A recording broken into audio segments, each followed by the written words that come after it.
Hello hi नमस्कार, स्वागत है आप सभी का मैग्नेट ब्रेन्स के IIT JEE on eat channel पे। मेरा नाम आशीष कपलेश और आज हम बात करेंगे हमारे ऑसिलेशन के पार्ट की, जिसमें हमारे पास जो होता है वो सिंपल हार्मोनिक मोशन।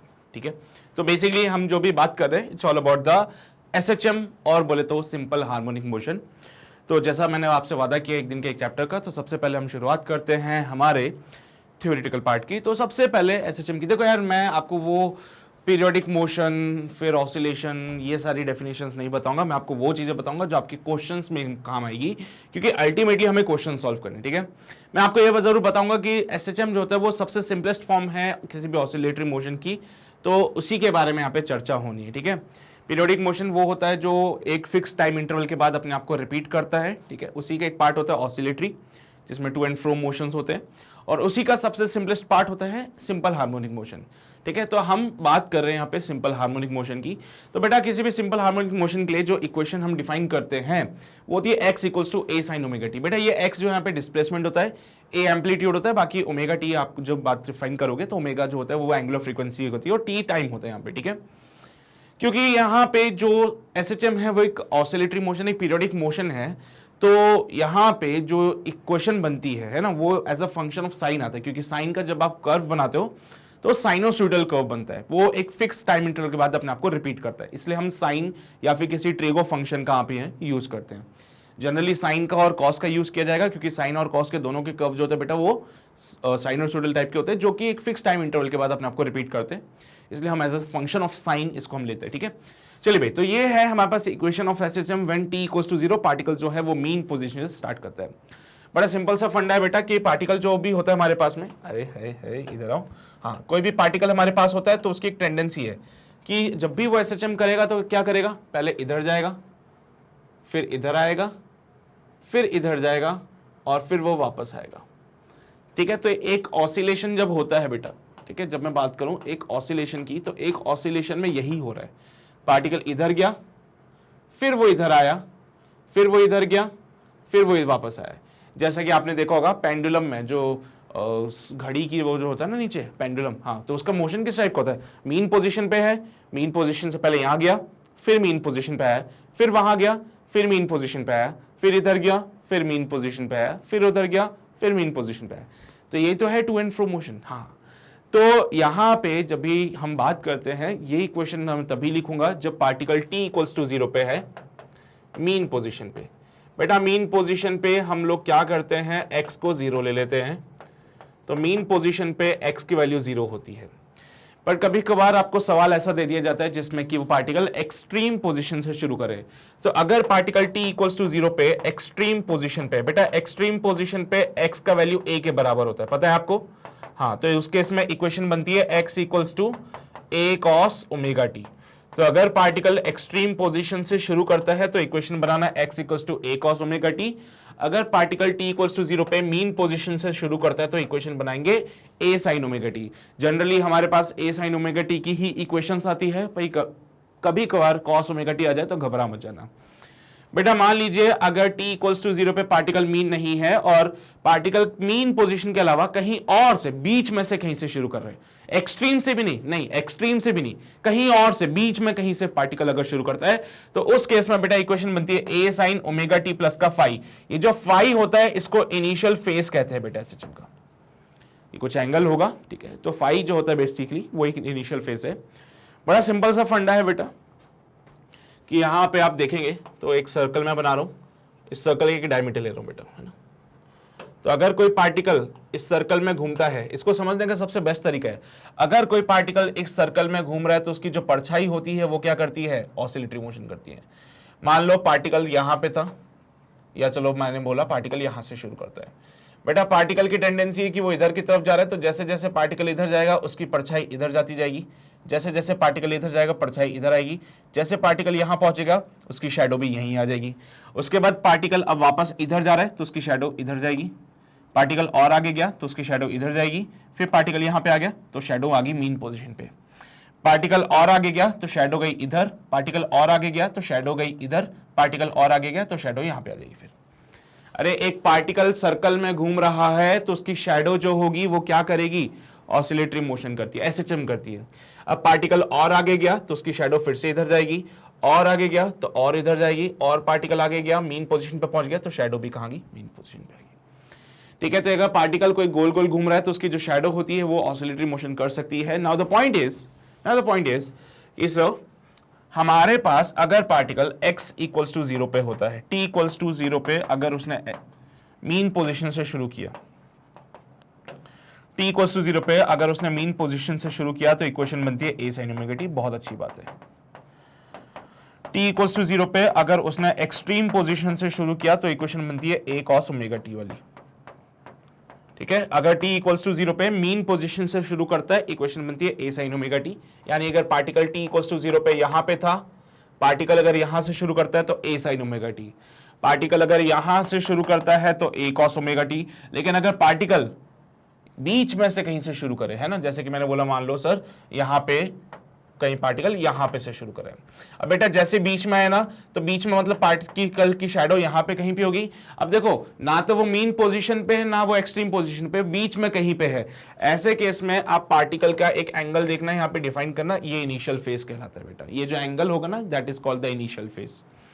ठीक है, तो यहां पे इक्वेशन इस केस में जो बनती है वो बनती है x equals to a sine omega t plus का फाई। अब देखो बेटा फाई जो होता है वो इनिशियल फेस है, वो असल में एक एंगल ही है तो असल में एक एंगल है, पर इसको हम बोलते क्या है, इनिशियल फेस।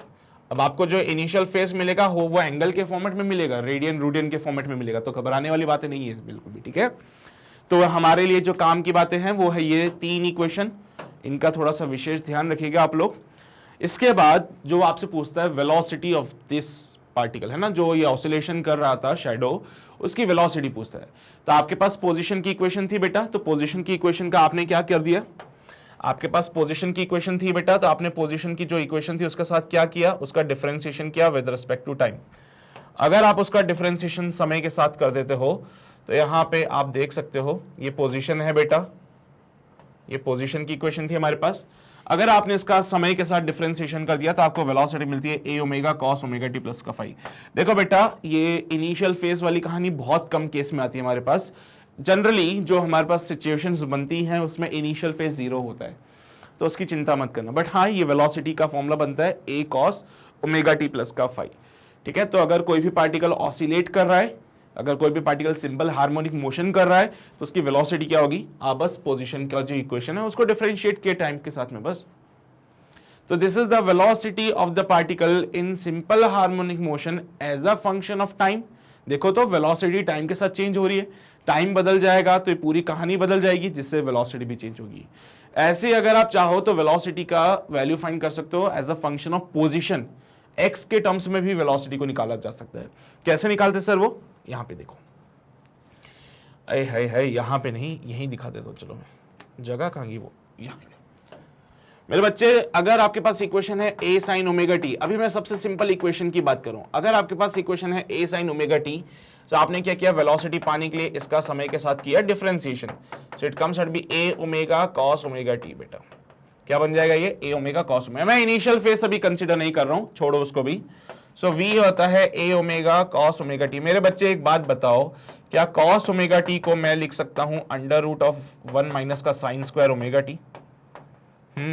लिख तो सकते हैं सर यार। a को अगर मैं अंदर भेज दूं तो v बन जाएगा omega under root of a square minus का a square sine square omega t. हाँ सर बन तो जाएगा वैसे, अरे ऑब्वियसली बात है, अंदर a स्क्वायर था तभी तो बाहर a आएगा, a को अंदर भेजेंगे तो स्क्वायर हो जाएगा। मेरे बच्चे एक बात बताओ, ये a स्क्वायर तो रहने दो, बट क्या ये x की इक्वेशन बन गई क्या फिर से, a साइन ओमेगा टी? है बिल्कुल सही बात है sir, omega under root of a square minus का x स्क्वायर। ये हमारे पास बेटा वेलोसिटी निकलती है as a function of position. Position change होने से वेलोसिटी चेंज हो जाती है। और इससे पहले जो हमने निकाला था ये क्या था बेटा, देखो ये है velocity as a function of time, ये है velocity as a function of position. तो यहां पे अगर कोई पार्टिकल एसएचएम कर रहा है तो उसकी वेलोसिटी निकालने के 2 इक्वेशंस हैं, इनसे आप काम कर सकते हैं फिर। ठीक है, अभी काइनेटिक एनर्जी वगैरह निकालने में भी काम आएगी बहुत ज्यादा, लिख लीजिए इसको। अब यही कहानी बेटा एक्सेलरेशन के लिए भी लगा दोगे। एक्सेलरेशन आप जानते हो dv/dt होता है, तो अगर मैंने इसको फिर से डिफरेंशिएशन किया तो बेटा ये बन जाएगा a square a omega square sine omega T. ठीक है, तो एक्सेलरेशन की इक्वेशन बन जाएगी a omega square sine omega T. है ना। अब फिर से आप चाहो तो इसको लिख सकते हो बेटा ए साइन ओमेगा टी जो होता है, तो देखो ए इक्वल्स टू, अच्छा एक और बात बताओ, यहाँ पे जब आपने इक्वेशन लिखी कॉस वाली, डिफरेंशिएशन किया आपने तो इक्वेशन बनी कॉस वाली, कॉस का डिफरेंशिएशन तो माइनस का साइन होता है ना, कॉस का डिफरेंशिएशन करोगे तो माइनस का साइन मिलता है, so it will B A omega का स्क्वायर माइनस का साइन ओमेगा टी। बेटा यहाँ पे वेलोसिटी का डिफरेंशिएशन किया टाइम के साथ में तो एक्सेलरेशन मिला, और यहाँ पे देखो ए ओमेगा तो ठीक है, कॉस ओमेगा टी का डिफरेंशिएशन माइनस का sign omega T, omega T का डिफरेंशिएशन ओमेगा, तो omega into omega, omega square कर दिया मैंने। सो यहाँ पे एक्सेलरेशन जो मिलता है बेटा ओमेगा का स्क्वायर माइनस में और ए साइन ओमेगा टी। देखो भाई ए साइन ओमेगा टी तो पहले भी कहीं दिख रहा था, तो बिल्कुल ए इक्वल्स टू माइनस का ओमेगा स्क्वायर एक्स। बेटा ये एक इक्वेशन बनती है, this is the condition for SHM. अगर कोई आपसे बोलता है कि एसएचएम हो रहा है तो आप कोशिश कीजिए कि ऐसी इक्वेशन निकल जाए तो मजा आ जाएगा। तो यहां से लिखा जाता है बेटा dv बाई dt, या फिर मैं इसको और अच्छे डिफरेंशियल फॉर्म में लिखना चाहूं तो इसको लिख सकता हूं d2x upon dt square plus का omega square x equals to 0। बेटा ये है इक्वेशन फॉर एसएचएम। अगर कोई भी पार्टिकल एसएचएम कर रहा है तो इस इक्वेशन को जरूर वो सेटिस्फाई करेगा। कोई भी पार्टिकल अगर एसएचएम करता है तो वो इस इक्वेशन को जरूर सेटिस्फाई करेगा। तो यहां पे ये कंडीशन होती है एसएचएम के लिए, और कोई भी पार्टिकल जो एसएचएम कर रहा है वो इस कंडीशन को जरूर सेटिस्फाई करेगा बेटा, ठीक है। सो ये एक्सेलरेशन का भी हमने वैल्यू निकाल लिया, ए इक्वल्स टू माइनस का ओमेगा स्क्वायर एक्स होता है। लिख लीजिए बेटा इसको जल्दी से, क्लियर है ये बातें, क्योंकि अगला पार्ट एक्सेलरेशन का है तो मैंने पहले ही बता दिया बेटा आप लोगों को। देखिए जरा, क्या डीवी बाई डी टी को एक्सेलरेशन लिखते हैं, क्या ये ए प्लस का omega square x equals to 0 आ रहा है। अब चाहूं तो मैं इसको वेलोसिटी को d2x के फॉर्मेट में भी लिख सकता हूं। अरे भैया एक्सेलरेशन है, dv बाई dt लिखो या फिर d2x बाई dt स्क्वायर लिखो, बात तो एक्सेलरेशन की ही होगी ना। अरे यार एक बात बताओ, एक्सेलरेशन है, चाहो तो dv बाई dt लिखो, चाहे तो d2x बाई dt स्क्वायर लिखो, क्या फर्क पड़ता है उससे। तो यहां पे एक्सेलरेशन आता है, this is the condition for SHM also, ठीक है। क्लियर है ये बातें। अब हम आगे बढ़ते हैं, let's talk about the kinetic energy. Obvious सी बात है, क्योंकि एसएचएम में पार्टिकल मूव कर रहा था तो उसके पास काइनेटिक एनर्जी जरूर होगी, and the kinetic energy as we all know it is given by half mv square. तो बेटा हाफ mv स्क्वायर में v equals to omega under root of a square minus x square किया था बेटा, याद आया कुछ। Half mv square, half mv square, बेटा v की जगह पुट कीजिए तो half m omega square a square minus का एक्स स्क्वायर। बेटा यहां पे m ओमेगा स्क्वायर को k कहते हैं, m ओमेगा स्क्वायर को k कहते हैं। तो यहां से एक और रिलेशन लिखिए, k जो होगा बेटा वो m ओमेगा स्क्वायर होगा, सो ओमेगा का value under root of k by m बनेगा। तो इसको भूल मत जाना, ये याद रखना, ठीक है। चलिए भाई, तो यहां से काइनेटिक एनर्जी बनती है half k a square minus x square, this is your kinetic energy बेटा। चाहो तो यही kinetic energy as a function of time भी निकाल सकते हो, क्योंकि आपको पता है v जो होता है a omega cos omega t होता है। तो यही kinetic energy as a function of time भी निकाल सकते हो, v की जगह पे आप ये पुट कर दीजिएगा a omega cos omega t। सो उसके इसमें काइनेटिक एनर्जी बनेगी half m a square omega square cos square omega t, बस। अरे हाफ एम वी स्क्वायर किया तो हाफ एम वी की जगह पे A square omega square cos omega T. अब फिर से वही बात है कि एम ओमेगा स्क्वायर जो होता है वो होता है के होता है, तो हाफ के ए square cos square omega T. लीजिए भाई ये काइनेटिक एनर्जी मिल गई as a function of time. ये क्या मिल गया, kinetic energy as a function of time. ये क्या है, kinetic energy as a function of position. कोई अंतर नहीं है, लिख लो भाई जल्दी से। सो काइनेटिक एनर्जी अगर पोजीशन के टर्म्स में लिखनी है तो ये वाली इक्वेशन, काइनेटिक एनर्जी अगर टाइम के टर्म्स में लिखनी है तो ये वाली इक्वेशन। अब तुम्हारी इच्छा श्रद्धा, वो ज्ञान की बात पता चली कि m ओमेगा स्क्वायर k के बराबर होता है। हो गया। चलो भाई, इसके बाद पोटेंशियल एनर्जी की बात करते बेटा। पोटेंशियल एनर्जी की बात करें तो वही बात, सारी बातें भैया d u equals to minus का डी डब्ल्यू, और ये सारी बातें सॉल्व करोगे तुम लोग। फाइनली मैं जो आपको रिजल्ट बताना चाहता हूं ये वाला है बेटा, u equals to u not plus का के एक्स स्क्वायर बाई 2। यहाँ पे यू नॉट जो होता है बेटा, यू नॉट देखो ये जो चीज बताई ना हमने, डेल्टा यू है ये बेसिकली। तो यहाँ पे u जो होता है हाफ के एक्स स्क्वायर हो जाता है। ये पूरा जो पार्ट है बेटा, this is your change in potential energy, you not plus का हाफ के एक्स स्क्वायर, और जब आप सॉल्व करोगे तो यहां से potential energy half k x square लिख सकते हो आप लोग, ठीक है। चलो भाई लिख लो इसको भी, पोटेंशियल एनर्जी, ये इक्वेशन वगैरह यहां से आती है बट हमें नहीं पढ़ने इन सब चीजों में, हम सिर्फ इतना जानते हैं कि भाई अगर यहाँ पे इनिशियल केस में पोटेंशियल एनर्जी जीरो हो गई है ना, इनिशियल केस में अगर पोटेंशियल एनर्जी जीरो हो गई तो यू नॉट तो जीरो हो जाएगा। अरे यार, if at x equals to zero potential energy zero, तो उस केस में बेटा इक्वेशन बन जाएगी u equals to half k x square. Generally यही सवाल आता है हमारे पास में, जनरल केस में यही चीजें बनती है कि इनिशियल की अगर एक पोटेंशियल एनर्जी जीरो हो जाए तो इनिशियल पोटेंशियल एनर्जी जो बनती है किसी भी पोजीशन के लिए potential energy half k x square हो जाएगा। तो initially x equals to zero पे अगर पोटेंशियल एनर्जी जीरो हो जाए तो potential energy half k x square होगा, ये हमारे ज्यादा काम आता है, ठीक है। चलिए भाई बड़े आगे, ओके। सो इसके बाद आता है बेटा स्प्रिंग के लिए, स्प्रिंग पेंडुलम, जैसे कि आप देख रहे हो यहाँ पे, इस बॉक्स को अगर पकड़ के मैं खींचूं और फिर छोड़ दूं तो ये ऑसिलेट करेगा ऐसे। अरे ऑब्वियसली बात है, इसको पकड़ के छोड़ दूंगा मैं ऐसे तो ये क्या होगा, अप्स एंड डाउन ऐसे क्या करेगा, ऑसिलेट करेगा।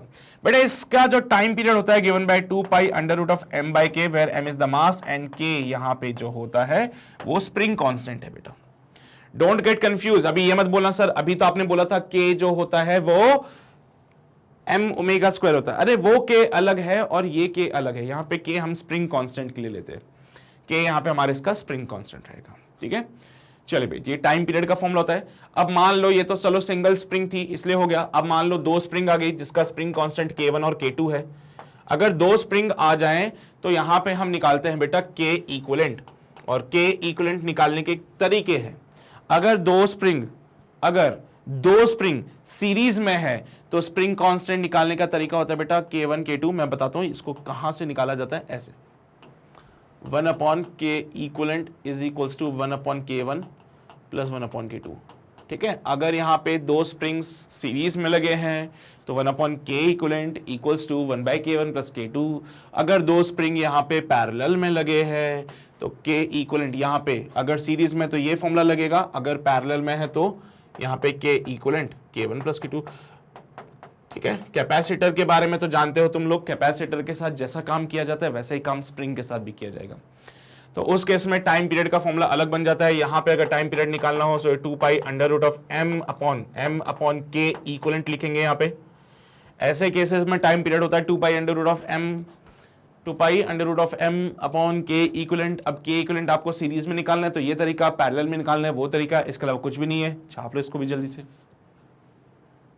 ये सीरीज के लिए मैंने लिखा हुआ है फॉर्मूला, सीरीज के लिए लिखा हुआ है यहाँ पे फॉर्मूला, और यही फॉर्मूला यहाँ पे आप देखेंगे। So this is for the parallel, तो सीरीज के लिए फॉर्मूला लिखा हुआ है, पैरेलल के लिए फॉर्मूला लिखा हुआ है, तुम्हें बस नोट करना है। क्लियर? चलिए बहुत बढ़िया, नाउ लेट्स मूव अहेड।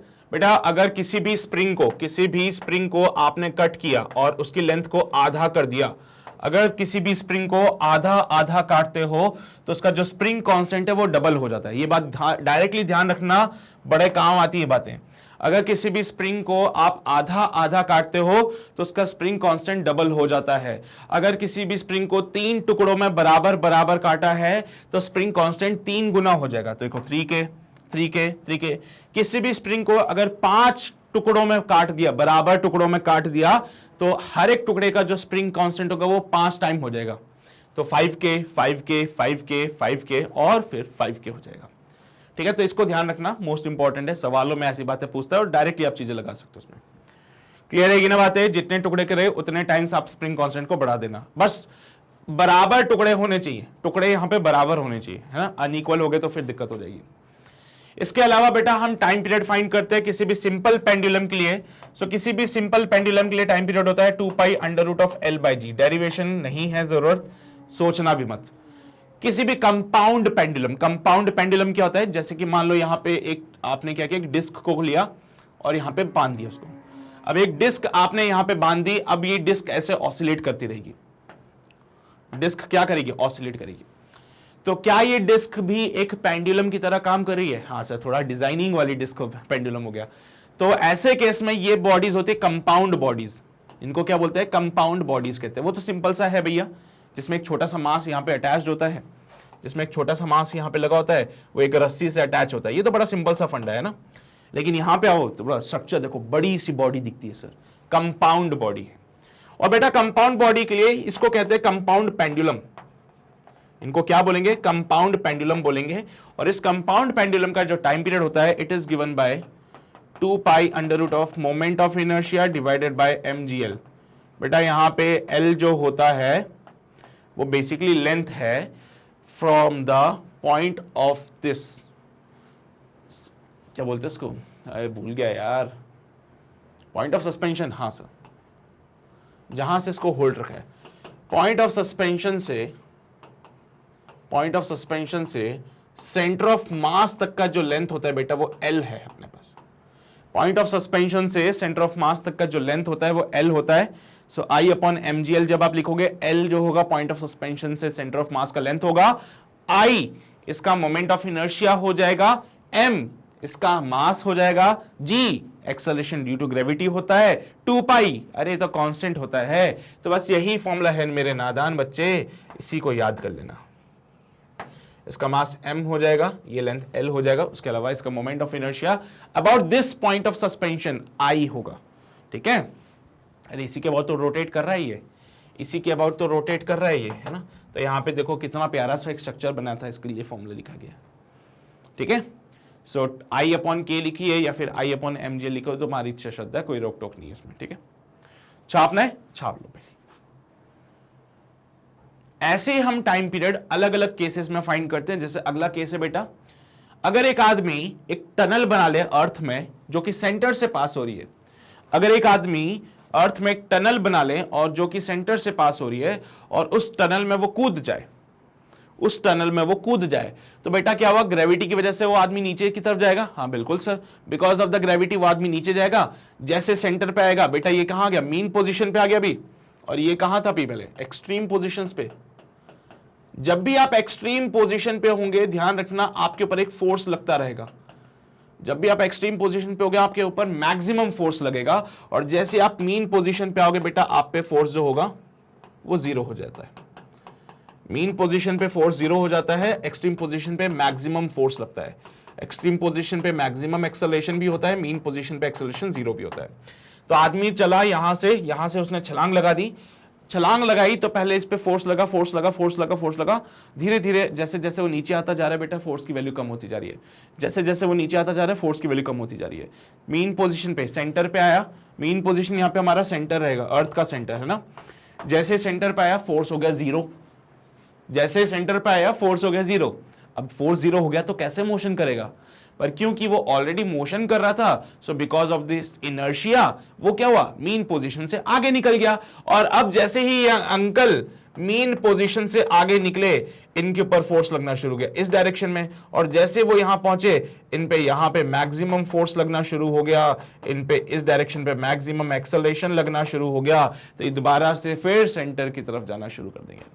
जैसे वो यहां पहुंचेंगे, फिर से वो सेंटर की तरफ जाना शुरू कर देंगे। सेंटर की तरफ जाते जाते जाते जाते इनका फोर्स कम होता जाएगा, कम होता जाएगा। सेंटर पे आते फोर्स जीरो हो जाएगा। बट फिर से वही बात, इनर्शिया इनको सेंटर से आगे ले जाता है। और जैसे सेंटर से आगे गए, फिर से सेंटर की तरफ फोर्स लगा। तो बेसिकली वो कहीं नहीं पहुंचते, बल्कि ऑसिलेट करते रहेंगे इसमें। वो कहीं पहुंचेंगे नहीं, ऑसिलेट करते रहेंगे। तो इनका भी क्या हो रहा है बेटा? ऑसिलेशन हो रहा है। तो उसका टाइम पीरियड हमें निकालना होता है। So time period is, we know it's m/k। बेटा इस केस में k का वैल्यू mg अपॉन r होता है। इस टाइम केस में k का वैल्यू mg अपॉन r होता है। जब आप पुट करोगे 2 pi under root r/g, where r is the radius of the earth. बेटा r यहां पे अर्थ का रेडियस है, अर्थ का रेडियस। ठीक है, तो इस बात का ध्यान रखिएगा कि कैपिटल R क्या हो जाएगा? अर्थ का रेडियस हो जाएगा। ठीक है, तो ये फॉर्मूला डायरेक्टली याद रखो, कोई डेरिवेशन की जरूरत नहीं है, कोई नहीं पूछेगा इसका। बेटा इसके अलावा एक सिनेरियो आता है कोनिकल पेंडुलम का। कोनिकल पेंडुलम, जैसा कि आपको दिख रहा होगा, एक पेंडुलम था जिसको कोन के फॉर्म में हम घुमा रहे। जैसे एक रस्सी से पत्थर को बांध लो और ऐसे ऐसे गोल गोल घुमाओ उसको, तो पत्थर ऐसे गोल गोल घूमता है उस केस में, है ना। तो ये कोनिकल पेंडुलम है बेटा। कोनिकल पेंडुलम में यहाँ पे इस पॉइंट पे आए जहां पे थीटा एंगल बना, और इसको फिर mg वगैरह के कंपोनेंट्स करने पड़ते हैं। सॉल्व करके टाइम पीरियड का formula 2 pi under root of L cos theta upon g। क्या मैंने ये बातें आपको रोटेशन में भी बताई थी? कोनिकल पेंडुलम की बिल्कुल बताई थी, भूल गए तुम लोग पर, है ना। कोनिकल पेंडुलम में मैंने आपको रोटेशन में भी बताया था। इसका लेंथ L हो जाता है, तो L cos थीटा में L जो है बेटा वो लेंथ है, थीटा जो वर्टिकल से एंगल बनता है, जी एक्सेलरेशन ड्यू टू ग्रेविटी और 2 पाई कांस्टेंट होता है। सो कोनिकल पेंडुलम का टाइम पीरियड ये रहेगा, अर्थ पे अंकल जो ऑसिलेशन कर रहे हैं उसका टाइम पीरियड ये रहेगा, ठीक है। कोनिकल पेंडुलम का टाइम पीरियड ये है, अर्थ में जो अंकल ऑसिलेशन कर रहे हैं उनका टाइम पीरियड ये है। तो इसको जरूर लिख लीजिएगा आप लोग। लिखा सभी ने बेटा। इसके बाद कुछ और केसेस हैं, जैसे कि आपने देखा होगा कि किसी भी ऑब्जेक्ट को पानी में से डुबा दे और जैसे हाथ छोड़े तो वो बाहर आ जाता है, बाहर आ रहा है, बाहर आता है, फिर ऊपर नीचे ऑसिलेट करता है। तो भाई इसका भी तो ऑसिलेशन हो रहा है, तो इसके भी ऑसिलेशन होता है बेटा। अगर आपने देखा होगा किसी भी प्लास्टिक के डब्बे को, बंद डब्बा लेना है ना, खाली डब्बा नहीं, बंद होना चाहिए बिल्कुल। किसी भी प्लास्टिक के डब्बे को पानी में से डुबा दो और जैसे छोड़ोगे वो बाहर आता है, फिर वो ऑसिलेट करता है।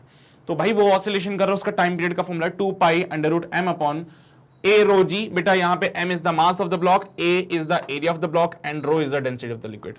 पहला फॉर्मूला ये बन सकता है इसके लिए। दूसरा फॉर्मूला बनता है 2 pi under root of L D upon rho G, where l is the length of the cylinder, d is the density of the cylinder. अगर यहाँ पे 2 pi under root of H upon G बोले तो h is the length of the cylinder और cube inside the liquid. मेरे बच्चे 3 फॉर्मूले बनते हैं ऐसे केसेस में। कोई भी फ्लोटिंग ऑब्जेक्ट जो होगा उसके लिए 3 फॉर्मूले बनते हैं। पहला फॉर्मूला ये है, दूसरा फॉर्मूला सिलेंडर के लिए अगर आएगा तो, है ना, सिलेंडर वगैरह अगर कुछ दे दिया जाए आपको, उसके लिए फॉर्मूला डिफाइन करना। और अगर सिलेंडर और क्यूब की बात करें तो आप इस फॉर्मेट में भी उसको लिख सकते हो, where h is the height जो कि इमर्स्ड है, यही बोले, हाँ, इनसाइड द लिक्विड मतलब जो डूबा हुआ पार्ट है। तो इन 3 फॉर्मूले से भी अपनी कहानी बन सकती है अगर ऐसा कोई सवाल आ जाए तो, ठीक है। हो गया, चले भाई, नाउ लेट्स मूव अहेड। अरे यार इन्हीं को मॉडिफाई किया है, इन्हीं को मॉडिफाई किया। ये एल डी अपॉन रो जी क्या है बेटा? अरे एल डी अपॉन रो जी का चुना है भैया, वो एरिया को क्या लिखते हो, एरिया वगैरह को कन्वर्ट किया सिर्फ उन्होंने, और कुछ नहीं है यहाँ पे, ठीक है। तो ऐसा सोचो मत कि हाय रब्बा ये क्या हो गया, है ना। मास को लिख सकते हो डेंसिटी इंटू वॉल्यूम, फिर उसको ऐसे मॉडिफाई कर सकते हो। वॉल्यूम को एरिया इंटू लेंथ लिखोगे, फिर उसके इसमें, है ना, वॉल्यूम को लिखोगे एरिया इंटू लेंथ, एरिया से एरिया मर जाएगा, सो एल आ जाएगा फिर। तो वैसे करके इसको कन्वर्जन किए, तो ऐसा मत सोचो कि क्या है ना। चलो भाई, इसके अलावा बेटा यहाँ पे ट्यूब में जो भी लिक्विड होता है उसका भी ऑसिलेशन होता है। एक साइड से लिक्विड डालोगे दूसरी तरफ लिक्विड ऊपर आ जाता है, उधर से लिक्विड डालोगे इधर से लिक्विड ऊपर आ जाता है। तो अगर हमारे पास ट्यूब आ जाए अलग अलग शेप्स की तो वहां पे भी लिक्विड का ऑसिलेशन होता है। तो सबसे पहले होता है बेटा वी शेप ट्यूब। यहां पे आप देख रहे हो it is your V shaped glass tube है ना। तो बेटा ये वी शेप का ग्लास ट्यूब जो होता है उसमें आप देख रहे हैं कि उस ग्लास ट्यूब ने एक तरफ तो एंगल अल्फा बनाया है, एक तरफ एंगल बीटा बनाया है। तो अगर इसमें लिक्विड को ऑसिलेट करवा रहे हो तो उसका जो टाइम पीरियड होता है 2 pi under root of h divided by g sine alpha sine beta. H is the height जहां तक लिक्विड को फिल करके रखा है, h is the height, alpha जो एक तरफ का एंगल बन रहा है, बीटा दूसरी तरफ का एंगल बन रहा है। बाई चांस मान लो प्रॉपर वी शेप बना दिया इसने, प्रॉपर वी शेप में इधर से एंगल अल्फा, इधर से भी अल्फा बन रहा है, तो बीटा की जगह आप अल्फा पुट कीजिएगा तो साइन स्क्वायर अल्फा हो जाएगा उसके इसमें, ठीक है। बीटा की जगह अल्फा पुट करना तो साइन स्क्वायर अल्फा हो जाएगा। यहाँ पे h is the length of the liquid in the tube, है ना, ट्यूब के अंदर कहां तक लिक्विड को फिल किया गया। बेटा सेकंड केस आता है यूट्यूब का, है ना। ये वो वाला यूट्यूब नहीं है जो तुम्हारे ध्यान में आया है अभी, ये हमारा फिजिक्स में भी आता है, केमिस्ट्री में भी आता है यूट्यूब। यू ट्यूब है, YOU नहीं है ना। एनीवेज बेटा जब भी हम बात करते हैं किसी भी यूट्यूब की तो यूट्यूब को अगर बनाए तो कुछ इस प्रकार से बनता है वो। उस केस में बेटा अल्फा और बीटा आप देख सकते हो 90 डिग्री बन रहे हैं। उस केस में अल्फा और बीटा दोनों क्या बनते हैं, 90 डिग्री बनते हैं। तो बेटा अल्फा बीटा यहाँ पे 90 डिग्री पुट करोगे, साइन 91 होता है, साइन 91 होता है, तो फॉर्मूला बनता है 2 pi under root h by G, ठीक है। So it will be 2 pi under root h by G. अरे यार अल्फा बीटा 90 है ना, चलो तो यहाँ पे 2 क्यों आएगा फिर,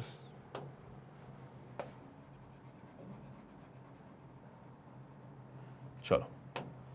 सो इस बात का ध्यान रखिएगा आप लोग कि अगर अल्फा और बीटा यहाँ पे 90 डिग्री आ जाए तो फॉर्मूला कुछ अलग हो जाता है, and it comes out be h by G. इसको नोट जरूर कीजिए। किया नोट सभी ने? चलो भाई बहुत बढ़िया।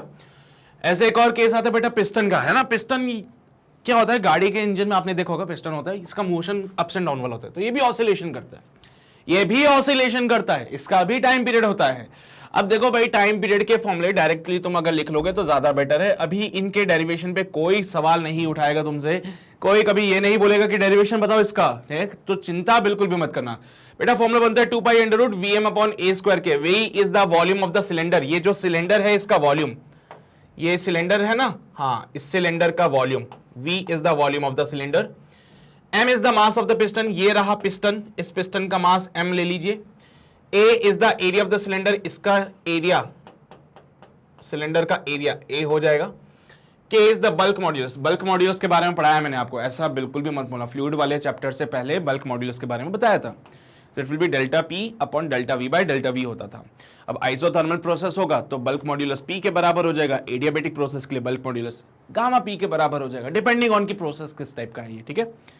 तो बस इतनी ही बातें हैं। टाइम पीरियड यहां तक आपको अलग अलग मैंने चीजों के लिए टाइम पीरियड बता दी है कि किस किस के लिए क्या टाइम पीरियड बनेगा। इन केस वैसा सवाल आए तो आप फॉर्मूला डायरेक्ट अप्लाई कर सकते हो वहां पे, ठीक है।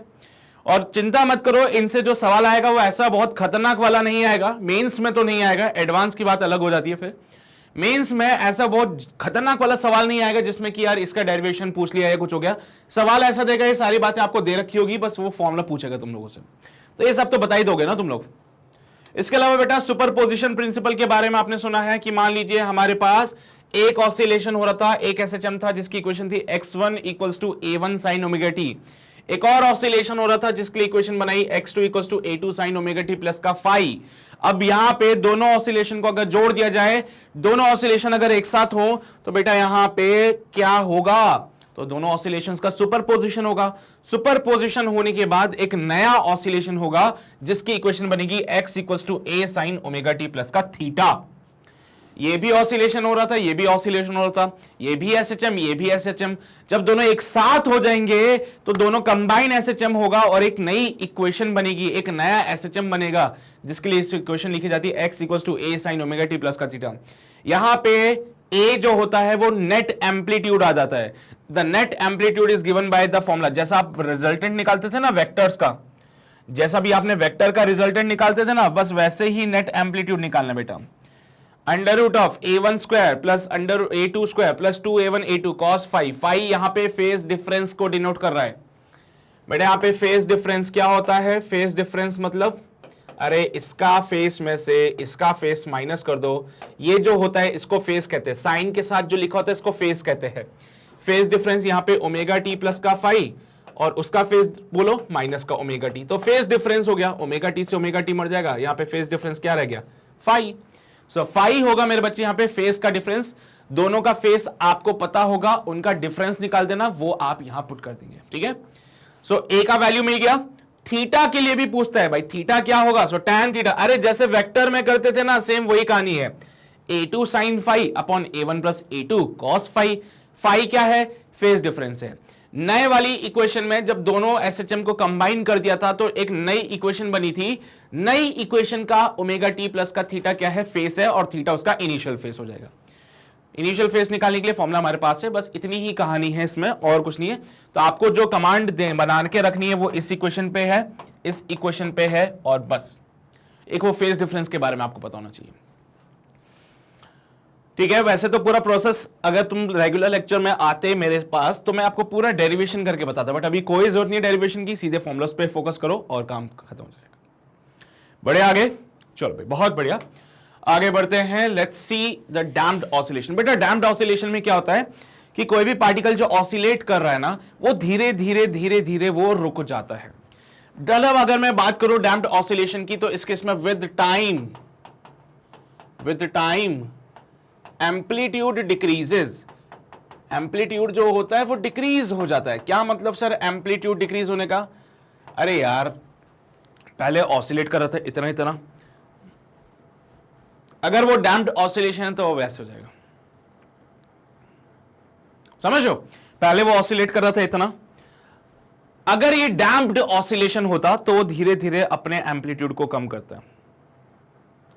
जैसे कि एक बॉल को ऊपर से फेंक दो, पहले बॉल नीचे जाती है टकरा के फिर से ऊपर आती है, फिर नीचे जाती है टकरा के ऊपर आती है, फिर नीचे टकरा के ऊपर, ये डैम्प्ड ऑसिलेशन है ना। तो हमारी गाड़ियों में जो सस्पेंशन लगे होते हैं वो भी तो क्या काम कर रहे हैं, डैम्पर्स ही तो होता है। वो क्या करते हैं, वो स्प्रिंग के ऑसिलेशन को डैम्प करते हैं। तो बेटा डैम्प्ड ऑसिलेशन में हमारे पास सबसे ज्यादा इंपॉर्टेंट जो है वो एम्पलीट्यूड की इक्वेशन है विच इज गिवन बाय ए। किसी टाइम पे अगर एम्पलीट्यूड पूछ लिया जाए, किसी टाइम पे अगर वो एम्पलीट्यूड पूछता है तो इट इज गिवन बाय ए। बेटा ए जो होगा इनिशियल वाला एम्पलीट्यूड होगा, e का power minus b t by two m. B यहाँ पे एक कांस्टेंट होता है जिसकी वैल्यू आपको दी जाती है हमेशा। तो अभी एक सवाल भी आएगा जो प्रीवियस ईयर में पूछा था, वो मैं कराऊंगा तो थॉट खुद ब खुद क्लियर हो जाएगा। m उसका मास हो जाता है, t यहाँ पे टाइम हो जाएगा, b यहाँ पे डैम्पिंग कांस्टेंट होता है, वो उसकी वैल्यू आपको दे देता है, ठीक है। a यहाँ पे इनिशियल एम्पलीट्यूड हो जाता है। उसके अलावा एंगुलर फ्रीक्वेंसी इस केस में बेटा डैम्प्ड ऑसिलेशन के केस में एंगुलर फ्रीक्वेंसी होती है under root of k by m minus b square by 4m square. और डैम्प्ड ऑसिलेशन में आप इक्वेशन जो देखेंगे SHM की वो होती है a e का power minus b t by two m cos omega dash t plus का फाई, ठीक है। सो किसी टाइम t पे एम्पलीट्यूड पूछ ले तो आप इससे देंगे, और किसी टाइम पे अगर वो एंगुलर फ्रीक्वेंसी पूछ ले तो ये फॉर्मूला और इक्वेशन ये बनती है। ये डैम्प्ड ऑसिलेशन में बस इतनी ही बातें आपको याद रखनी है, सवाल इन्हीं से बनेगा फिर, ठीक है। मैं इवन बताऊंगा भी, आपको कुछ सवाल आएंगे तो उससे पता चल जाएगा आपको। क्लियर रहेगी बातें? नोट कर लो इसको जल्दी से। हो गया? चले भाई, बहुत बढ़िया। इसके अलावा कुछ चंद सवाल हैं मेरे पास जो मैं आपको करा देता हूं। जैसा कि पहला सवाल बोलता है the length of a simple pendulum is increase by 44%। बेटा लेंथ को यहां पे 44% इंक्रीज कर दिया है। What is the percentage increase in its time period? Time period में कितना परसेंटेज का इंक्रीज होगा? तो इसके लिए आपको टाइम पीरियड का फॉर्मूला पता होना चाहिए। यू नो बेटर कि टाइम पीरियड जो होता है 2 pi under root of L by G होता है। बिल्कुल सर। तो यहां पे अगर मैं टाइम पीरियड में इन परसेंटेज मांगू तो यार मान लीजिए इनिशियली कैसे निकालते हैं, इसका बड़ा सिंपल सा तरीका है। इनिशियल वाली जो केस में था लेंथ को मैंने एल ले लिया, तो इनिशियल टाइम जो हमारे पास आएगा it will be 2 pi under root of initial length upon ji. So initial time period जो आ जाएगा it will be 2 pi under root of L by G. तो यहाँ पे इसको हमने टी के बराबर ले लिया, ये हमारा टी के बराबर हो जाता है। अब क्या हुआ, लेंथ जो है वो इंक्रीज हुई है 44%। फाइनल लेंथ जो हो जाएगी वो इनिशियल लेंथ में 44% को ऐड करने से मिली। सो फाइनल लेंथ बनती है L plus 44 by 100 into L। So final length बनता है 144 upon 100 into L। So final length बनता है 1.2 times of L।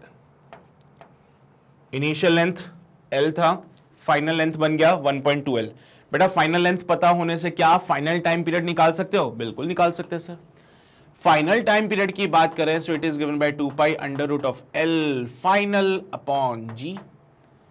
So comes out be 2 pi under root of L final की जगह 1.2 एल अपॉन जी। अच्छा, अरे क्या कर रहा हूं मैं, ये क्या हो गया है मुझे? It's 1.44L। अभी तो भारी नुकसान हो जाता अभी हमारा। Under root of 1.44L by G. बहुत आगे की बातें पहले ही लिख दी मैंने, है ना, बहुत ही आगे की बातें पहले लिख दी गई थी। चले भाई, so 2 pi under root of L by G, ये तो हमें पता चलता है क्या है, लेकिन ये जो साथ में अंडर रूट में 1.44 था इसका कुछ करना पड़ेगा, है ना। सो ये तो हमारा इनिशियल टाइम था, तो बेटा फाइनल टाइम यहाँ पे 1.2 टाइम्स ऑफ इनिशियल टाइम हो जाता है, यानी कि 1.2 टाइम्स ऑफ टी। सो मुझे तो बताना है टाइम में कितना परसेंटेज चेंज आया।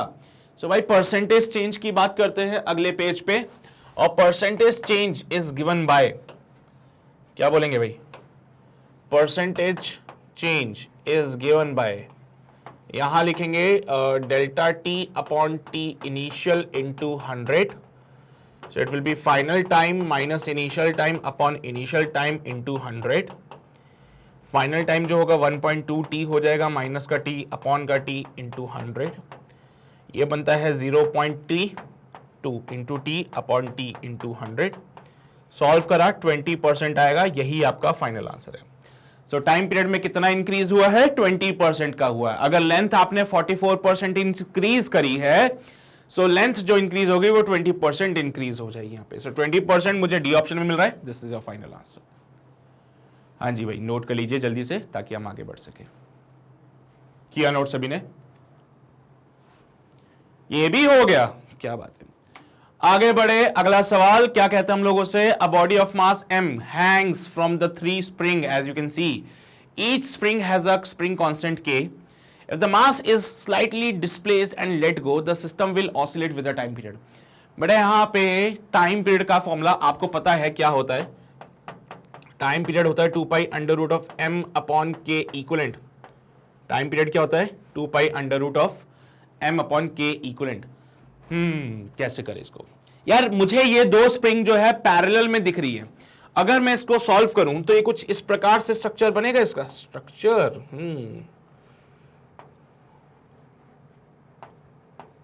हाँ बनेगा तो सही, k प्लस के, अरे यार पैरेलल में है, डायरेक्टली ऐड कर दीजिए तो ये तो 2k हो जाएगा और ऊपर वाले का k चल रहा था, अब k और 2k सीरीज में, अरे पहले वाले दोनों कैसे थे, पैरेलल में थे, तो पैरेलल का तो चलो समझ आ गया, दोनों का ऐड कर दिया। Now these two are in series, और सीरीज के लिए k इक्विवेलेंट जो बनता है k into 2k upon 3k होता है। भाई मैंने आपको बताया था पहले भी तरीका, वही तरीका फॉलो करते हुए चलना, 2k/3 आंसर बनेगा आपके पास। सीरीज में आपको पता है कैसे सॉल्व करते हैं, बस वही तरीका हमें यहाँ पे भी लगाना है और उसके बेसिस पे हमारा आंसर आ जाएगा। सो k इक्विवेलेंट क्या हो जाएगा 2k/3 हो जाएगा, k इक्विवेलेंट क्या हो जाएगा 2k/3 होगा। चलो भाई 2k/3 यहां पुट कीजिए, so 2 pi under root of m divided by 2k/3, अरे अपॉन के अपॉन में जो होता है वो ऊपर चला जाता है, 2 pi under root of 3m/2k, 3m/2k दिख रहा है कहीं पे, 2 पाई अंडर रूट 3m/2k, ये दिख रहा है सब मुझे सेकंड ऑप्शन में, 2 pi under root of 3m/2k, यही हमारा फाइनल आंसर है इसका। लिख लो जल्दी से, लिखा सभी ने, ओके। आगे बढ़ते हैं, अगला सवाल, the potential energy of a harmonic oscillator of mass 2 kg in its main position is 5 joule. If the total energy is 9 joule, then the amplitude is 0.01 meter. Its time period will be. Time period बताना है हम लोगों को, क्या क्या given है, मास दे दिया है सर 2 kg, सर यहाँ पे पोटेंशियल एनर्जी दे दी है 5 जूल, सर टोटल एनर्जी भी दी है 9 जूल। ऐसा क्यों किया, ताकि आप काइनेटिक एनर्जी निकाल सको, टोटल एनर्जी माइनस का potential energy, so kinetic energy equals to 9 minus का 5, क्या 4 का जूल बनता है, बिल्कुल बनता है सर।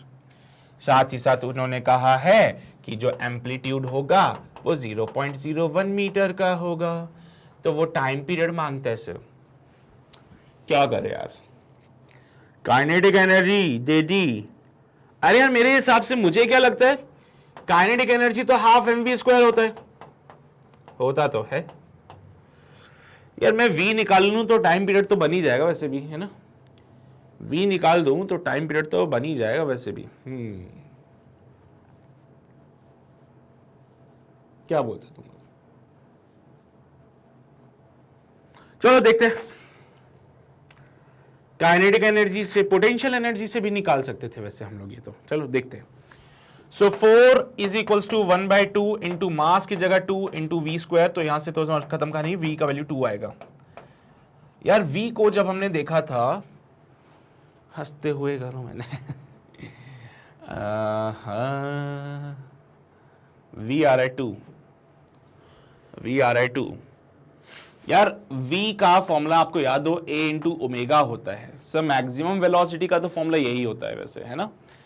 सो मैक्सिमम वेलोसिटी का फॉर्मूला होता है a ओमेगा, और ये 2 इज इक्वल्स टू एम्पलीट्यूड है 0.01 into omega, so 200 equals to omega, और 200 इक्वल्स टू ओमेगा की जगह 2 पाई/t लिख रहा हूं मैं, सो t का वैल्यू वैसे तो पाई अपॉन 100 बन रहा है ना, तो यही हमारा फाइनल आंसर भी हो जाएगा। सेकंड में आंसर निकाल देना पाई अपॉन 100, अरे v equals to a omega भी तो होता है, v equals to a omega होता है, नहीं होता, अरे यार मैक्सिमम वेलोसिटी a ओमेगा होती है। चलो भाई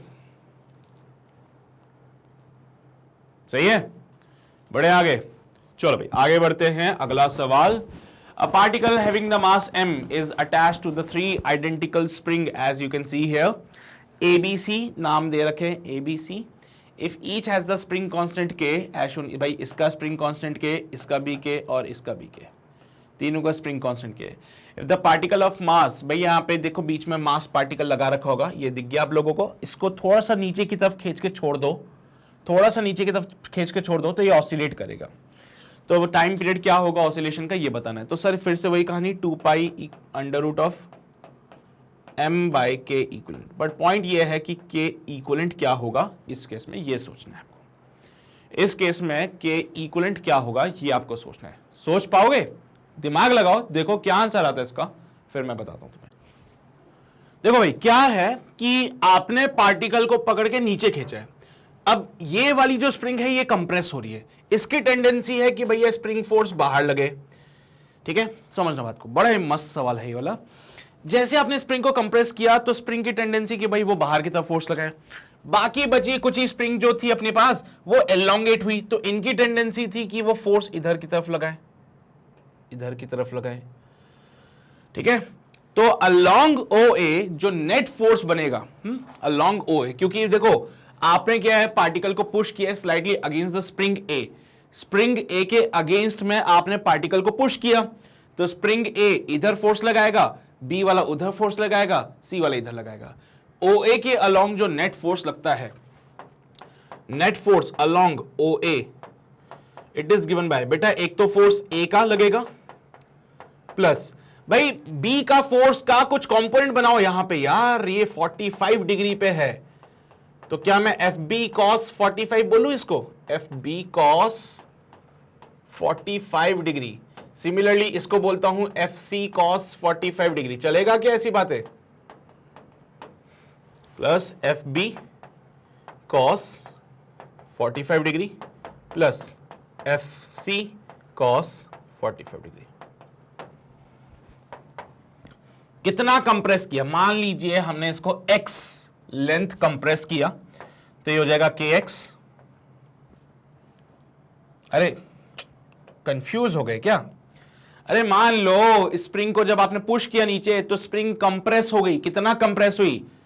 कुछ भी ले लो यार, y में ले लो, y लेना है y ले लो सर, y में हुई कंप्रेस, लो भाई ky। अब ध्यान से देखना बेटा, इसका कंप्रेशन y में इधर हुआ था, तो इसका कंप्रेशन एलोंगेशन कितना होगा? इसका कंप्रेशन y में इधर हुआ तो इसका एलोंगेशन कितना होगा वो देखते हैं। A वाली स्प्रिंग में जो कंप्रेशन हुआ था y इधर हुआ, तो B वाली स्प्रिंग में एलोंगेशन इस तरफ जाएगा कि नहीं जाएगा? बोलो हाँ कि ना। अगर A में एलोंगेशन इधर जा रहा है, compression in A, compression in A जो कि मैंने y लिया था यहां पे, तो बेटा क्या एलोंगेशन इन बी इधर जाएगा?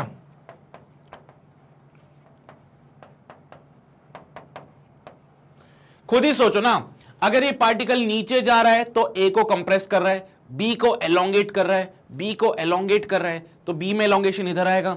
बेटा ये वाई है, ये 45 डिग्री की कहानी फिर से चल गई यहां पे, तो एलोंगेशन इन बी क्या यहां पे वाई कॉस 45 होगा? सोच लो भाई, मैं कुछ नहीं, मैं बस तुम्हें बता रहा हूं। क्या बी में जो एलोंगेशन होगा क्या वो y cos 45 होगा? ए वाला कंप्रेस हुआ, y कंप्रेस हुआ, बी वाला एलोंगेट हुआ, कितना एलोंगेट हुआ? y cos 45, y cos 45 elongation हुआ इसमें। तो इस बात का ध्यान रखो बेटा कि जब आप y b लिखोगे ना, it will be your y cos 45। Similarly c में भी अब जब आप लिखोगे तो y c लिखोगे, ये भी सिमिलरली y cos 45 ही बनेगा। सिमिलरली जब आप c के लिए सॉल्व करोगे तो ये y cos 45 बनेगा। ठीक है, तो इन बातों का ध्यान रखिए, यही मेन कहानी थी यहां पे। अब आप इसको सॉल्व करेंगे तो नेट फोर्स जो बनेगा, it is given by force of A plus F B cos 45 plus F C cos 45 k into elongation in A plus k into elongation in B cos 45 plus k into elongation in C cos 45। y A में जो elongation हुआ था वो y हो जाएगा, B में जो elongation हुआ था वो y cos 45 हो जाएगा। और बेटा cos 45 ऑलरेडी चल रहा था यहां पे। C में जो एलोंगेशन होगा वो भी y cos 45 हो जाएगा, और कहानी में ऑलरेडी cos 45 चल रहा था, जो हो जाएगा ky प्लस का ky/2। बेटा cos स्क्वायर 45, cos स्क्वायर 45 क्या ये 1/√2 का होल स्क्वायर होता है, और ये 1/2 बनता है, तो 1/2 प्लस का ky/2। सॉल्व किया 2ky आया। ये क्या है मेरे पास, ये क्या आया है मेरे पास, इट्स अ नेट फोर्स। क्या है ये, नेट फोर्स। भाई स्प्रिंग की वजह से जो फोर्स लगता है वो k इंटू एलोंगेशन या फिर कंप्रेशन जो होता है। ठीक है सर, क्या मैं इसको k इक्वलेंट इंटू वाई लिखूं क्या? ओवरऑल यहां पे जो कंप्रेशन या एलोंगेशन की बात कर रहे थे वो तो y ही हुआ था नीचे। ओवरऑल जो ऑसिलेशन हो रहा है वो y में ही हो रहा है, बट सारी स्प्रिंग एक साथ मिलकर कर रही है, इसलिए मैंने नेट फोर्स की जगह k इक्वलेंट इंटू वाई लिखा। बेटा y से तो y मर जाएगा कहानी में, और कहां पे k इक्वलेंट जो हो जाएगा वो 2k के बराबर हो जाएगा। अरे पूरी स्प्रिंग जो है, आपने जब पार्टिकल को y डिस्प्लेसमेंट नीचे खींचा, पार्टिकल को नीचे खींचा y डिस्प्लेसमेंट, जिसकी वजह से स्प्रिंग कंप्रेस हुई कितना y, तो पूरी कहानी y में चल रही है। सो k इक्वलेंट इन y। अरे तीनों स्प्रिंग भी तो y में खींचे, वो तो कंपोनेंट लिए हमने, वो अलग बात है, लेकिन एलोंगेशन तो y में ही हुआ। सो k equivalent into y equals to 2ky, तो k इक्वलेंट 2k आ रहा है बेटा। अब टाइम पीरियड निकालना आपके लिए बहुत आसान हो जाएगा। सो टाइम पीरियड का फॉर्मूला क्या कहता है आप लोगों से, 2 pi under root of m by k equivalent, 2 pi under root of m by k equivalent की जगह 2k पुट करना, and this is your time period. यही हमारा बेटा फाइनल आंसर भी होगा, 2 pi under root of m upon 2k, 2 pi under root of m upon 2k, यही answer है। 2 pi under root of m upon 2k, ये B option मिल रहा है, ये आपका फाइनल आंसर हो गया।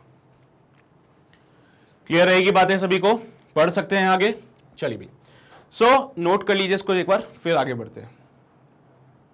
हो गया, चलो भाई आगे बढ़ते हैं, कुछ प्रीवियस ईयर क्वेश्चंस देख लेते हैं। पहला सवाल 2021 का आया, the amplitude of the mass spring system which is executing the simple harmonic motion decreases with the time। बेटा एम्पलीट्यूड समय के साथ डिक्रीज हो रहा है। अगर मास 50 ग्राम है, डिके कांस्टेंट ये b है। अरे इक्वेशन याद आ गई तुम लोगों को? हाँ सर आ गई, a e का पावर माइनस का bt बाय 2m, ये क्या हो जाएगा a dash, amplitude at any time t।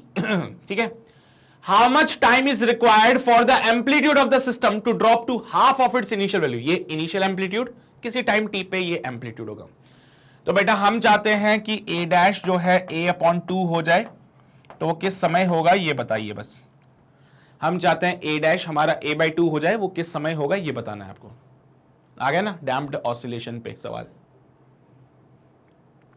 चलो भाई, तो यहां पे देखा it is your a by 2 is equals to a upon e का पावर bt बाई 2। अरे ये माइनस में था भैया, मर गया। सो e का पावर bt अपॉन 2m जो है वो 2 हो जाएगा। Taking log both side, taking log both sides,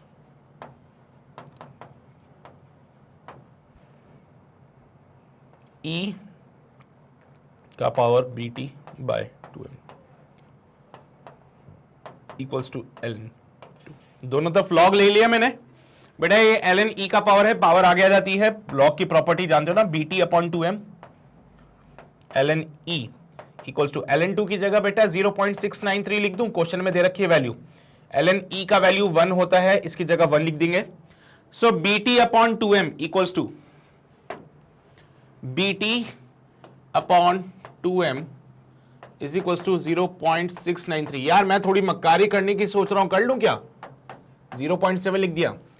चलो भाई, b की वैल्यू कितनी दे रखी है उसने, डीके कांस्टेंट 20 ग्राम पर सेकेंड। सो 20 है तो 0.02 हो जाएगा। अरे यार 20 ग्राम को किलोग्राम में कन्वर्ट करना नहीं आता क्या? ऐसे मत किया करो यार तुम लोग। अच्छा टी हमें निकालना है अपॉन 2 इंटू मास कितना दे रखा है 500 ग्राम। डब्बे का मास कितना दे रखा है, डब्बे का मास है 500 ग्राम, 500 ग्राम बोले तो 0.5 केजी, तो 0.5 इक्वल्स टू 0.7। मक्कारी चल रही है अभी। हाँ ठीक है भाई, 2 into T divide by 2 into 5 into भाई यहां पे 10 हो जाएगा और यहां पे 7/10 हो जाएगा। 2 से 2 मर जाएगा, 10 से 10 मर जाएगा, टी बनेगा 35 सेकेंड्स। भाई हमने करी मक्कारी तो हमारा आंसर एग्जैक्ट नहीं आएगा लेकिन रियल आंसर के करीब आएगा। रियल आंसर के करीब 35 के सबसे करीब 34.65, यही तो हमें फाइनल आंसर हो गया। चलो भाई, ऐसी मक्कारी तभी करना जब ऑप्शंस में गैप दिख जाए आप लोगों को, ऐसा नहीं पता चल रहा है एक और ऑप्शन यहां पे जोड़ दिया है ना। कोई ऐसे भी करता है भैया 34.98, अब तुम सोचोगे सर 35 के करीब तो 34.98 है तो यहां टिक लगा दोगे, बहुत गलत हो जाएगा। अगर ऑप्शन में गैप दिखता है तो मक्कारी करो, अगर ऑप्शन ऐसे करीब करीब आते हैं तो ऐसा मत करना कभी भी, ठीक है। चलो भाई, बाकी तो तुम समझदार हो, तुम्हें बार बार बोलने की जरूरत नहीं पड़ती है ना। लिख लो इसको भी, लिख लो भाई, लिख लो, लिख लिया, बड़े आगे। अगला सवाल हो गए तो हाँ। For what value of displacement the kinetic energy and the potential energy of a simple harmonic oscillation become equal? भैया डिस्प्लेसमेंट की वैल्यू बता दी जिस पे पोटेंशियल एनर्जी और काइनेटिक एनर्जी बराबर होती है, ये तो पता ही होगा ना तुम लोगों को, सीधा आंसर टिक करना था यहाँ पे। तो kinetic energy is equals to potential energy कर दिया मैंने। काइनेटिक एनर्जी का फॉर्मूला हाफ के ए स्क्वायर माइनस एक्स स्क्वायर और पोटेंशियल एनर्जी का formula half k x square. बेटा के से तो के मर जाता है तो यहां पे 2 से 2 भी मर जाता है, तो ए स्क्वायर माइनस का x square equals to x square, तो a square equals to 2x का स्क्वायर, तो एक्स स्क्वायर बनता है ए स्क्वायर बाई 2। भाई सब यहां से x का वैल्यू बन जाएगा प्लस माइनस का a बाई √2। यार यही तो निकालना था ना, प्लस माइनस लगा लेना यार, ऐसे मत करना फिर तुम लोग, है ना। आगे से याद रख लेना इस बात को, यह बात याद रखने वाली है कि अगर पोटेंशियल एनर्जी और काइनेटिक एनर्जी बराबर है तो उस केस में जो डिस्प्लेसमेंट होता है वो प्लस माइनस एम्पलीट्यूड बाय √2 होता है। इस बात का ये याद कर लेना है, ठीक है। चलिए भाई, 2021 में सवाल पूछा था, ये ऐसे सवाल आने चाहिए ताकि हमारा इस बार बढ़िया बस हो जाए काम, है ना। चलिए भाई, अगला सवाल बोलता है a block of mass m attached to a massless spring is performing the oscillatory motion of amplitude a on a frictionless horizontal plane if half of the mass of the block breaks off when it is passing through its equilibrium point, then the amplitude of oscillation for the remaining system becomes fa, then the value of a। भाई एक block है बेटा जिसका मास m है, इसको attach करके रखा हुआ है एक मासलेस स्प्रिंग से जो कि ऑसिलेटरी मोशन परफॉर्म कर रहा है, एम्पलीट्यूड a दे दिया है, फ्रिक्शनलेस सरफेस है, कोई दिक्कत नहीं है फ्रिक्शन की बात है। अगर आधा मास टूट जाए और वो पास हो जाए, है ना, while passing to the equilibrium point, the amplitude of oscillation becomes fa। भाई आधा मास निकल गया, एम्पलीट्यूड बन गया fa, तो f का वैल्यू बताओ। अच्छा सवाल है, सोचो जरा, दिमाग लगाओ, देखो क्या आंसर आता है। सोचा कुछ क्या कर सकते हैं इस सवाल में? भाई सीधी सी बात है, इक्विलिब्रियम पॉइंट यहां पे बात कर रहा है। भाई इक्विलिब्रियम पॉइंट कहां होता है? मीन पोजीशन पे, और मीन पोजीशन पे वेलोसिटी होती है maximum which is given bye a omega. तो जब हम मीन पोजीशन पे थे उस टाइम पे पहले वेलोसिटी हो गई a ओमेगा, पहले वाले केस में वेलोसिटी हो गई a ओमेगा, दूसरे वाले केस में वेलोसिटी हो जाएगी, एम्पलीट्यूड कितना हो गया? एम्पलीट्यूड हो गया fa और यहाँ पे ओमेगा डैश।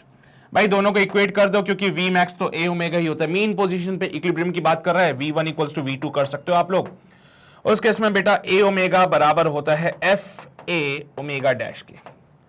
ओमेगा से सॉरी a से तो a मर जाएगा, कोई दिक्कत वाली बात नहीं है, omega equals to f omega dash हो जाता है।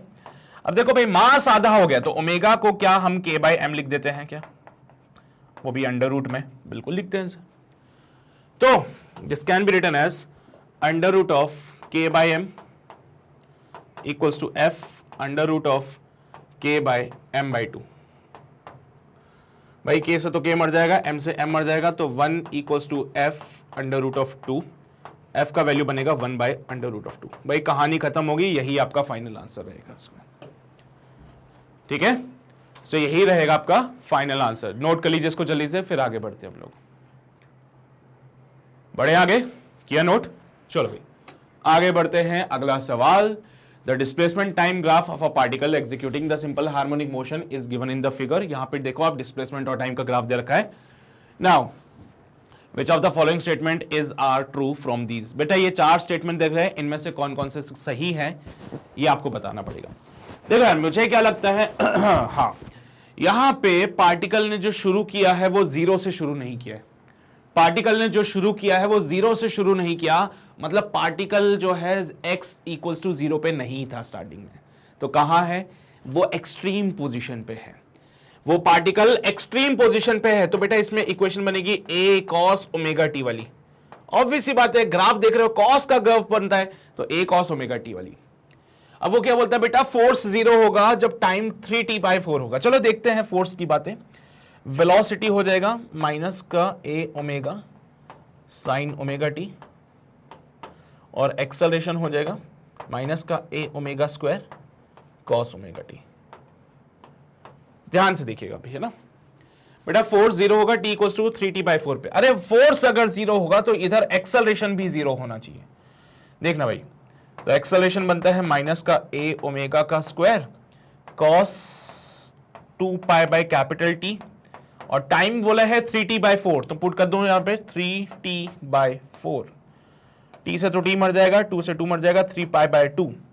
सो एक्सेलरेशन है माइनस का a ओमेगा स्क्वायर कॉस 3π/2। क्या ये बात सही है? ऑब्वियसली बात है, कॉस 3π/2 तो 0 होता है, तो एक्सेलरेशन 0। अरे भैया जहां एक्सेलरेशन 0 होता है वहां पे फोर्स भी तो 0 होता है, यानी कि t इक्वल्स टू 3t/4 पे एक्सेलरेशन 0 है, मतलब फोर्स भी 0 होगा। बिल्कुल सही बात बोली है सर, ये बिल्कुल सही बात बोली इन्होंने। बोल रहे हैं एक्सेलरेशन मैक्सिमम होगा t equals to capital T पे। चलो भाई ये रही एक्सेलरेशन की इक्वेशन, उठा के लगा दो इसमें फिर से। एक्सेलरेशन जो था वो माइनस का a omega cos omega t है।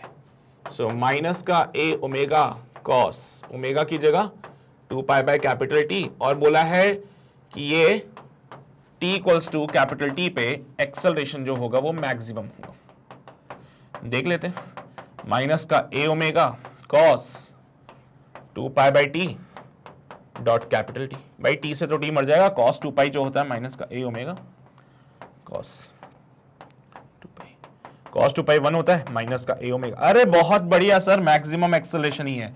नेगेटिव का साइन, अरे यार माइनस ऐसे मत सोचा करो। माइनस का साइन क्या बोलता है कि जब टाइम t के बराबर था तो एक्सेलरेशन नीचे की तरफ आ जाएगा, बस। उससे क्या फर्क पड़ता है, डायरेक्शन ही तो है वो। पर क्या उस एक्सेलरेशन की मैक्सिमम वैल्यू मिल रही है? a ओमेगा स्क्वायर में आएगा ना यार ये। है क्या कर दिया, वही मैं सोच रहा था ओमेगा स्क्वायर में आता है यार। हाँ, तो मैक्सिमम एक्सेलरेशन मिल रहा है भाई यहां पे, क्योंकि cos 2π अपनी मैक्सिमम वैल्यू 1 देता है। cos 2π पे इसका मैक्सिमम वैल्यू मिलता है जो कि होता है प्लस का 1, और जब आप यहां लिखते हो इसको तो ये भी मैक्सिमम मिलता है। तो this is the maximum acceleration बेटा, this is the maximum acceleration. बिल्कुल सही बात है भाई, ये सेकंड वाली बात भी उसने बिल्कुल सही बोली है। बोल रहा है कि जो स्पीड होती है वो मैक्सिमम होती है t equals to capital T/4 पे। तो जरा मेरे पास स्पीड की इक्वेशन को तो निकालिए, a omega sine omega t वाली। सो स्पीड की इक्वेशन है v equals to a omega sine omega t वाली। माइनस में था, कोई बात नहीं। t equals to capital T/4 पे वो बोलता है स्पीड मैक्सिमम होनी चाहिए। t equals to capital T/4 पे वो बोलता है स्पीड मैक्सिमम होनी चाहिए। ठीक है, देखते हैं। So v equals to minus का a ओमेगा साइन 2π/कैपिटल T इंटू स्मॉल t की जगह पे कैपिटल T/4 पुट कर देता हूं। ओहो क्या बात है, माइनस का a ओमेगा साइन π/2। भाई साइन जो है π/2 पे अपनी मैक्सिमम वैल्यू देता है, साइन जो है अपनी मैक्सिमम वैल्यू देता है π/2 पे। तो यहां क्या वेलोसिटी भी मैक्सिमम हो जाएगी? हाँ बिल्कुल sir, a omega maximum velocity का फॉर्मूला है ये। तो बहुत बढ़िया, तीसरी बात भी उसने बिल्कुल सही बोल दी है। चौथी बात बोलता है पोटेंशियल एनर्जी बराबर होगा काइनेटिक एनर्जी के t equals to capital T/2 पे। आओ जरा देखते हैं। पोटेंशियल एनर्जी और काइनेटिक एनर्जी दोनों बराबर होंगे T इक्वल्स टू कितना था, T/2 पे, और काइनेटिक एनर्जी बराबर होने चाहिए T इक्वल्स टू T/2 पे।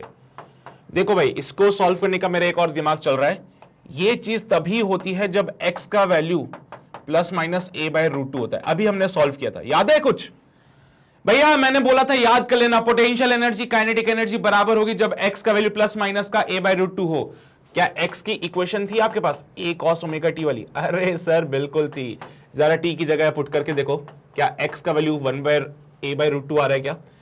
a cos 2π/T dot T/2, t से t मर जाएगा, 2 से 2 मर जाएगा, a cos पाई। ये तो माइनस का a आ रहा है। आहा, गलत बात है सर। जब मैंने t की जगह T/2 पुट करा है, x का वैल्यू माइनस का a आ रहा है। और potential energy kinetic energy equal तभी होते हैं जब x का वैल्यू +- का a/√2 है। मतलब ये बहुत गलत बात बोली है, मतलब ये चीज पॉसिबल नहीं हो सकती। पोटेंशियल एनर्जी काइनेटिक एनर्जी इस टाइम पे इक्वल नहीं हो सकते। पोटेंशियल एनर्जी और काइनेटिक एनर्जी इस टाइम पे इक्वल नहीं हो सकते, ठीक है? तो हमने बोला इस टाइम पे इक्वल नहीं होंगे, एंड यस, यहां पे ये स्टेटमेंट गलत हो जाएगा। तो आपको वो ऑप्शन चूज करना है जिसमें पहला, दूसरा, तीसरा लिखा हो। पहला, दूसरा, तीसरा, ये रहा, यही है आपका फाइनल आंसर बेटा, ये फाइनल ऑप्शन अपना, ठीक है? So option D is absolutely correct है। नोट कर लीजिए सवाल को जल्दी से। किया नोट सभी ने?